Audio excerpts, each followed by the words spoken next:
அதை கேட்டால் தான் இங்கே எதிரி ஆயிரும். அதான் உண்மை. இப்போ நம்ம வந்து நேற்று முந்தின நாள் வரல, யார் வேணாலும் என்ன வேணாலும் பேசுகிறாங்க.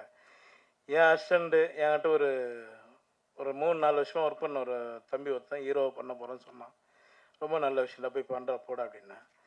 ஆனால் அதில் 2 நாள் ஒர்க் பண்ணலாம்ண்ணா, நீங்கள் எனக்கு ஒரு வாய்ப்பு கொடுத்தீங்கன்னா அது நல்லா இருக்குண்ணா அப்படின்னா. சரி ஓகேடா, நான் எவ்வளோ பேருக்கு போகிறோம் வாடா அப்படின்னு சொல்லி பண்ணேன்.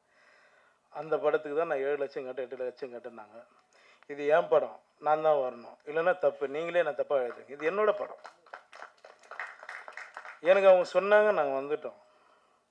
நான் சொல்லிட்டோம்மா, இன்றைக்கி பெரியவங்க இருக்காங்க, அவங்க இதில் சொல்லட்டுமா, எனக்கு எவ்வளோ பேர் பணம் தரணும் தெரியுங்களா? லிஸ்ட் எடுத்து கொடுக்கட்டுங்களா? உங்களால் வாங்கி கொடுக்க முடியும்னா சொல்லுங்கள், நான் எடுத்து கொடுத்துறேன். ஏன் சார் உங்கள் லிஸ்ட் இருக்கான்னு என்ன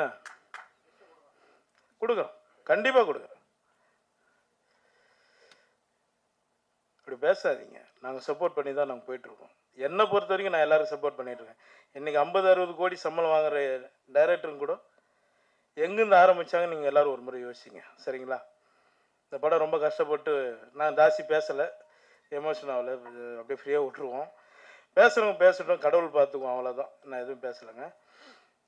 இந்த படத்துக்கு சப்போர்ட் பண்ணி இந்த படத்தை எப்படியாவது நீங்கள் தான் ஜெயிக்க வைக்கணும். உங்களோட ஆதரவு எங்களுக்கு வேணும். ரொம்ப நன்றி, எல்லாருக்கும் ரொம்ப நன்றிங்க.